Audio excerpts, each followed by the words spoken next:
ফর্সা হওয়ার জাদুকরি juice. Hello everyone, আসসালামু আলাইকুম। কেমন আছেন সকলে? তো সবার জন্য নিয়ে আসলাম খুব সহজভাবে ফর্সা হওয়ার জন্য একটি জুস।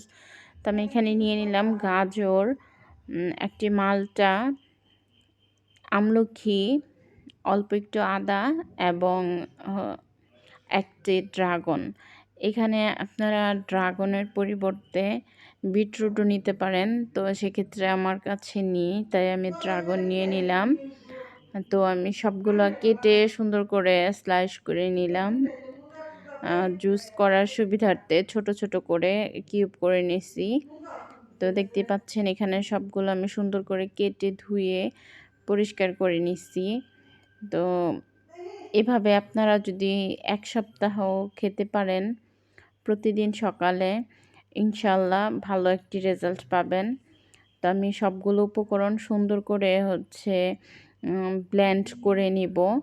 তো সবগুলো আমি ব্লেন্ডারে ঢেলে দিচ্ছি আস্তে আস্তে।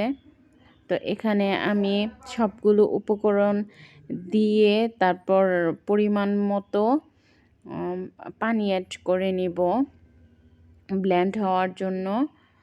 তো আমি সবগুলো উপকরণ দিয়ে দিছি। দিয়ে দেওয়ার পর এখানে আমি সামান্য পরিমাণ পানি অ্যাড করে দিলাম। এই তো আমার জুস প্রস্তুত। তো এইভাবে সকালে খালি পেটে 7 দিন খেয়ে দেখুন, ইনশাল্লাহ খুব ভালো একটি রেজাল্ট পাবেন। সবাইকে অসংখ্য ধন্যবাদ। সবাই ভালো থাকবেন, সুস্থ থাকবেন। আর আমার রেসিপিটা ভালো লাগলে লাইক কমেন্ট করবেন। আল্লাহ হাফেজ।